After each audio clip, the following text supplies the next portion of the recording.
Hello everyone, welcome to the channel Study Desk. Today in this video we are going to study our further topics of chapter number 2 of unit 1 of entrepreneurship development. और इससे पहले वाली video में हम already chapter number 1 plus 10 year question और chapter number 2 half cover कर चुके हैं. लास्ट में हम लोग इंडेक्स देखेंगे कि हमारे जो सारे टॉपिक्स हैं चैप्टर 2 के वो कंप्लीट हो चुके हैं. चैप्टर 1 का इंडेक्स हमने ऑलरेडी देख लिया था, हमारे सारे टॉपिक्स वहाँ पे कंप्लीट हो गए हैं, राइट. तो जो सोशल एंटरप्रेन्योरशिप है उसका मतलब होता है कि जब एक एंटरप्रेन्योर कोई भी गुड को डेवलप करता है तो वो कहीं ना कहीं कस्टमर के एक्सपेक्टेशंस को फुलफिल करने के लिए करता है. लेकिन जो सोशल एंटरप्रेन्योर होते हैं वो कुछ ऐसे प्रोडक्ट्स को डेवलप करते हैं जो सोसाइटी के वेलफेयर में यानी सोसाइटी के वेलबींग में हेल्प करते हैं. जो ऐसे एंटरप्रेन्योर होते हैं जो सोसाइटी के लिए काम करते हैं, सोसाइटी के हित के लिए काम करते हैं, ऐसे लोगों को हम सोशल एंटरप्रेन्योर बोलते हैं, right? So entrepreneurship in itself is a creative process of innovating new products, fulfilling customer expectations and filling gaps. When these entrepreneurs take up social challenges and proceed to resolve social issues through their innovative ideas, they are addressed as social entrepreneur. Social entrepreneurship is the process of recognizing, pursuing opportunities to create social value. These people are innovative, resourceful and result oriented. जो social entrepreneur होते हैं वो हर एक opportunity को pursue करते हैं society में social value create करने के लिए, whether it's freedom and the equal rights and the responsibility. और ये जो लोग होते हैं ये बहुत ज़्यादा इनोवेटिव होते हैं, रिसोर्सफुल इन द सेंस कि ये लोग बहुत क्लेवर और ईजी तरीके से किसी भी डिफ़िकल्टी को ओवरकम कर लेते हैं. They draw upon the best thinking in both the business and non profit world to develop strategies that are expected to maximize their social impact. ये लोग ऐसी स्ट्रैटेजी बनाते हैं जो सिर्फ इनको फाइनेंशियल गेन ही नहीं बल्कि सोसाइटी के वेलबींग में भी एक हिस्सेदारी या फिर एक पॉजिटिव इम्पैक्ट दिखाती है. They operate in all kinds of organization, large and small etcetera. ऐसी जो ऑर्गेनाइजेशन हो सकती है वो बड़ी भी हो सकती हैं, छोटी भी. Social entrepreneur often seem to be possessed by their idea, committing their lifes to change the direction of their field. ये लोग जो है अपने आइडियाज़ को जो है बहुत जल्दी एग्जीक्यूट कर लेते हैं किसी भी डायरेक्शन में जिसमें वो चाहते हैं. And they are both visionary and ultimate realist, concerned with the practical implementation of their vision above all else. ये जो लोग होते हैं ये सिर्फ विजनरी नहीं बल्कि अपने विजन को प्रैक्टिकल इम्प्लीमेंट भी करते हैं, right. Each social entrepreneur present idea that are user friendly, ethical etcetera. ये जो लोग होते हैं ये ऐसे आइडियाज़ प्रेजेंट करते हैं जो यूज़र फ्रेंडली हो, लोगों को पसंद आए और एथिकल हो. एथिकल मतलब लॉफुल हो, लॉ के अंडर हो. अब difference in business entrepreneurship and social entrepreneurship. जो हमारे बिजनेस एंटरप्रेन्योर होते हैं it is more about the individual, मतलब वो खुद के बारे में ज़्यादा सोचते हैं, मतलब खुद के प्रॉफिट मेकिंग के बारे में. लेकिन जो सोशल एंटरप्रेन्योर होते हैं ये all about collective efforts for society, वो सोसाइटी के वेलफेयर में सोचते हैं. It aims at producing goods and services. इनका एम होता है गुड्स एंड सर्विसेज को प्रोड्यूस करना. It aims at producing goods and services that can serve the community and solve the problem. ये वो लोग होते हैं जो ऐसे गुड्स एंड सर्विसेज को प्रोड्यूस करते हैं या रेंडर करते हैं जो कम्युनिटी की प्रॉब्लम को सॉल्व करे. It focused on the market demand and trends. ये उस हिसाब से अपनी सप्लाई देते हैं कि मार्केट में उनके प्रोडक्ट की डिमांड है या नहीं. लेकिन जो हमारे सोशल एंटरप्रेन्योर होते हैं it focus on the solution oriented approach to a social problem. ये अपने प्रोडक्ट को उस हिसाब से देखते हैं कि वो जेन्युइनली जो सोसाइटी की प्रॉब्लम है उनको रिजोल्व कर रहा है या नहीं. Measure performance according to profit. ये अपनी परफॉर्मेंस को मेजर करते हैं कि उनका प्रॉफिट कितना हुआ है. Measure performance according to the impact. और ये अपनी परफॉर्मेंस को इस हिसाब से मेजर करते हैं कि जो सर्विसेज उन्होंने सोसाइटी को रेंडर करी थी क्या उससे जो जनरल पब्लिक है उसको फ़ायदा हो रहा है या नहीं. The purpose is to satisfy customer needs and earn profit. इनका पर्पज़ होता है कस्टमर की नीड को फुलफिल करना और प्रॉफिट अर्न करना. The purpose is to promote their cause and improve the society. और इनका पर्पज होता है कि इनके खुद के रीजंस को सोसाइटी में डालना कि for the particular reason they are serving their और the delivery of their services to the society. और उसका जो इम्पैक्ट है सोसाइटी पे वो पॉजिटिव है कि नेगेटिव. अगर पॉजिटिव है then they will continue their work. तो उनका मेन पर्पज होता है सोसाइटी के हित में काम करना. Globalization refers to the interconnectedness among countries through various relationship from business, technology to travel, culture and media. Globalization का मतलब होता है कि जब जो है people या फिर गवर्नमेंट या फिर डिफरेंट कंट्रीज एक जगह मिलती है या फिर उनको एक प्लेस मिलता है जहाँ वो एक दूसरे से कनेक्ट कर सकती है. So this is what globalization is all about, right. तो अब वो बाय वे ऑफ ट्रैवल हो सकता है या culture, media, business, technology. There are various reason for that. The world is getting smaller and is many times refer to as the global village. जो globalization है उसकी वजह से जो वर्ल्ड है वो बहुत ज़्यादा स्मॉलर इसका मतलब ये नहीं bye size, smaller in the sense कि अब अगर आप किसी से भी कम्युनिकेट करना चाहते हैं या इंटरकनेक्ट करना चाहते हैं तो बाय वे ऑफ टेक्नोलॉजी आप उससे विद इन मिनट्स जो है इंटरेक्ट कर सकते हैं. One require a phone to reach someone instantly no matter how far across the globe that person is. It is possible to Skype, text और use WhatsApp. तो इन ऐप्स के जरिए जो है आप आसानी से कम्युनिकेशन कर सकते हैं. Therefore globalization is part of that shrinking world, bringing people together for common and competitive goals. तो फॉर द कॉमन गोल्स की फुलफिलमेंट के लिए ये लोगों को कनेक्ट कराता है. Globalization impact entrepreneurship, sharing of technology. For a particular country अगर वो कोई भी टेक्नोलॉजी को क्या नाम है इनोवेट करती है तो म्यूचुअल बेनिफिट्स के लिए फॉर ये जो टेक्नोलॉजी है ये दूसरे कंट्री वाले भी यूज़ कर सकते हैं जिससे कि उनको म्यूचुअली जो है बहुत ज़्यादा बेनिफिट हो, राइट. क्योंकि अब एक बिजनेस जो है अगर वो दूसरे बिजनेस के साथ मर्ज करता है विच इज़ इंटरनेशनल तो वो जो है कॉमन टेक्नोलॉजी को शेयर करते हैं जो कहीं ना कहीं उनको म्यूचुअल बेनिफिट्स देती है. Sharing of knowledge, there is an जो शेयरिंग ऑफ नॉलेज का मतलब है कि for a country if they want to transfer some data और information from one country to another country तो वो अपने by way of technology touch of button से वो उस इंफॉर्मेशन को दूसरी कंट्री में ट्रांसफ़र कर सकते हैं. Greater need for large and more diverse market, क्योंकि अब ग्लोबलाइजेशन है तो जो मार्केट्स है वो not only the country people but for the international people भी ओपन है. तो अगर वो अपने प्रोडक्ट की सेल करना चाहते हैं इन मार्केट्स में तो वो बिल्कुल फ्री है आकर कर सकते हैं, right, without any restriction. Rapid increase in flow of trade, capital formation and people, क्योंकि अब जो ट्रेड है वो एक लार्ज स्केल पर होने लगा है तो बहुत ज़्यादा कैपिटल फॉर्म होती है, बहुत सारा पैसा आता है, इन्वेस्टमेंट आती है. क्योंकि अब जो इन्वेस्टमेंट है वो सिर्फ हमारे कंट्री के लोग नहीं बल्कि फॉरेन डायरेक्ट इन्वेस्टमेंट्स भी होती हैं. तो इससे कहीं ना कहीं जो एक स्तर है ट्रेड का वो भी बढ़ा है, राइट. प्रोमोटिंग अ डाइवर्सिफाइड वर्कफोर्स, अगर अब आप जो है एक लार्ज स्केल पर काम कर रहे हो तो आपको जो है वर्कफोर्स चाहिए होती है और ये जो वर्कफोर्स होती है यहाँ पे जो आप पीपल को रिक्रूट करते हैं वो आप अक्रॉस द कंट्री भी कर सकते हैं कि आप खुद देखकर कि आपको किस पीपल को जो है अलॉट करनी है ये पोजीशन उसकी एबिलिटी या स्किल्स को देखकर. तो अब जो अब रिक्रूटमेंट है वो अक्रॉस द ग्लोब भी हो सकती है, राइट. तो इसका क्वेश्चन आ सकता है पेपर में कि how does globalization impact entrepreneurship. तो इसमें आपको ये सारे पॉइंट्स जो हैं एक्सप्लेन करने हैं. Benefits and challenges of globalization, देखिए बेनिफिट्स होते हैं कि generate greater profits by tapping into untouched market. अब तक जो आप अपने प्रोडक्ट्स को बेच रहे थे वो सिर्फ अपने कंट्री के मार्केट्स में ही बेच रहे थे, लेकिन अब आप कुछ ऐसे नीश मार्केट ढूंढ सकते हैं जहां पर आपके प्रोडक्ट की रियलिटी में नीड हो और कस्टमर डिमांड कर रहे हो तो वहां आपके प्रोडक्ट बहुत अच्छे से बिकेंगे जहां आपको बहुत ज़्यादा ग्रेटर प्रॉफिट मिल सकता है, right.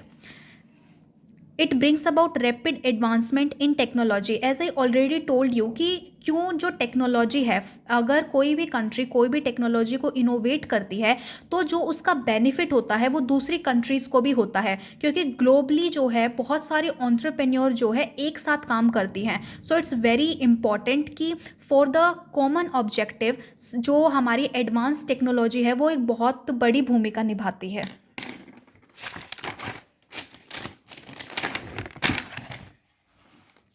Make available better products at lower prices, अब जो पहले कस्टमर के पास जो है बहुत लिमिटेड ऑप्शंस होते थे, वो सिर्फ उन प्रोडक्ट्स को ही ऑर्डर कर सकता था जो उसकी कंट्री के अंडर में हो, राइट। बट अब जो है कस्टमर जो है अक्रॉस द ग्लोब जाकर वो प्रोडक्ट जो है चूज़ कर सकता है जो उसके हिसाब से उसके लिए बेनिफिशियल हो और कन्वीनियंट हो यूज़ करना और चीप भी हो। तो कहीं ना कहीं बेटर प्रोडक्ट्स यूज़ करना at lower prices is a advantage that a customer get because of globalization.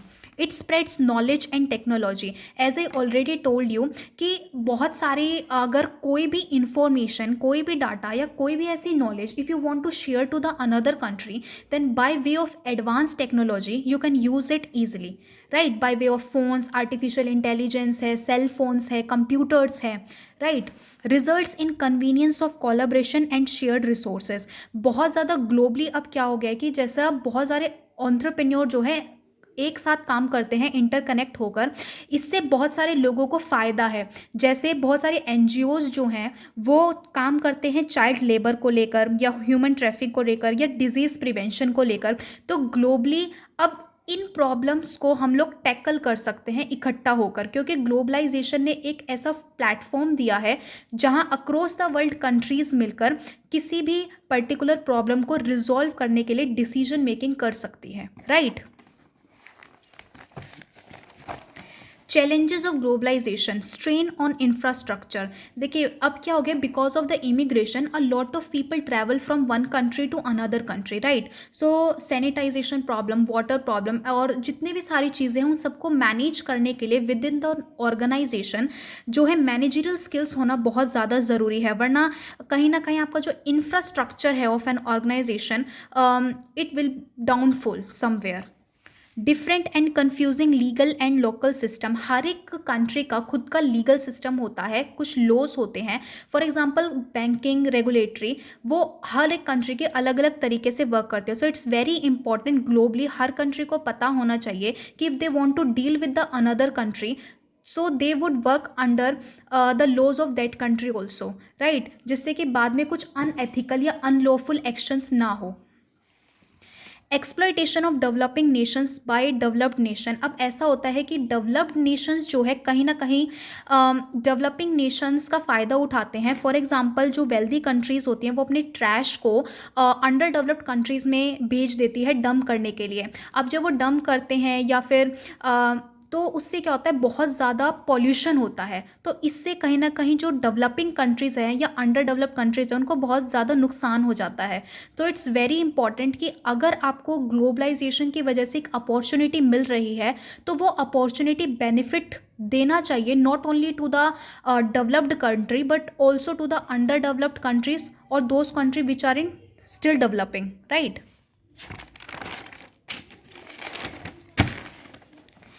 Exploitation of labour. अब क्या हो रहा है कि अक्रॉस द वर्ल्ड जो है हमारी जो एंटरप्राइज है उसको एम्प्लॉय चुनने का अधिकार है। तो हमेशा वो लेबर या वो स्टाफ चुनते हैं जो ज़्यादा वर्क कर सके कम वेजेस में, right. But it's not correct. इसलिए जो ग्लोबलाइजेशन है अगर वो आपको मिलती है सो इट्स वेरी इंपॉर्टेंट कि आप उसका सही तरीके से इस्तेमाल करें। आप कुछ ऐसे एम्प्लॉयज़ चुनें जो स्किल्स और जो एबिलिटी उनमें बहुत ज़्यादा हो और आप उनको हाई पेड जॉब्स पर ही रखें, right, because everyone wants to maintain a standard of living, right. So exploitation of labor होता है, इसलिए इसकी डिसएडवांटेज है।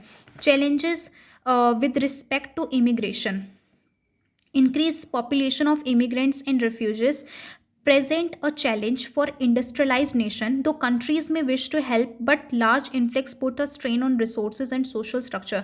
जैसा कि बिकॉज ऑफ द वर्क हम सबसे ज़्यादा पॉपुलेशन उस देश में होती है जहाँ पे बहुत ज़्यादा इंडस्ट्रीज़ होती हैं। सो इस वजह से जब बहुत सारे इमिग्रेंट्स आ जाते हैं तो रिसोर्सेज कम पड़ने लग जाते हैं। तो इट्स वेरी इंपॉर्टेंट कि इस चीज़ का भी ध्यान रखा जाए।